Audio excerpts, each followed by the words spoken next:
In today's Los Angeles Times, I see where Los Angeles Sheriff um, Lee Baca decides that he will enforce the law, the drug laws, even if Proposition 19 were to pass. You know, that's the marijuana proposition.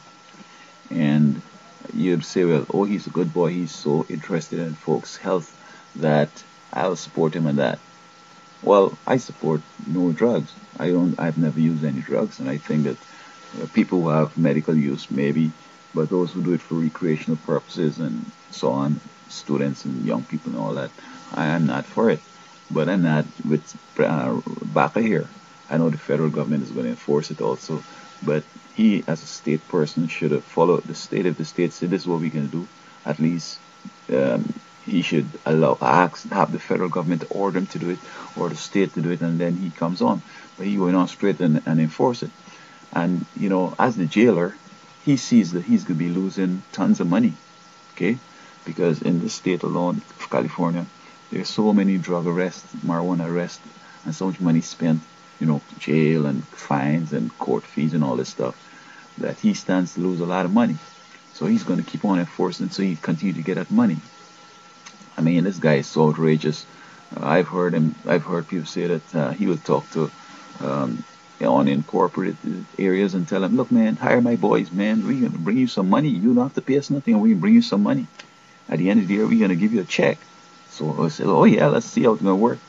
And he write up and say, his boy can write up and say, you went through that red light just now. You didn't stop at that major road. Sir, you know I didn't go through that red light. You know I stopped at the major road. Just give me a paperwork, please. Write you up a ticket. And if you argue with him, you take you to jail now for resisting, obstruction or delaying. So that's another $1,000 fine plus up to a year in jail. And he likes to do that, man. In this state here, the law is that if your vehicle registration, you didn't pay registration 6 months and 1 day, they will take your vehicle. You could just buy a new vehicle and they give you a temporary for a month and that expired. They're going to take that vehicle. Although you just bought it, you hadn't it for 6 months, you've paid your fees for the year. Oh Lord, he's going to take your vehicle, and if you argue with them, they're going to take you to jail too. And when they take you to jail, man, they got you, bro. I mean, they could do you all kinds of stuff. Give you a little sandwich, an orange, and a little small juice, like if it's a Happy Meal, you know.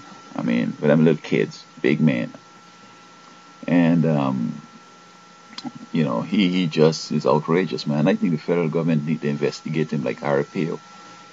He's locking up innocent people, taking away cars, doing stuff just to make that money. It's all about making that money, bro. And the funny thing with Baca and others is this.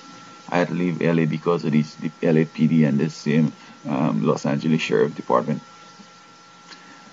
There's no work.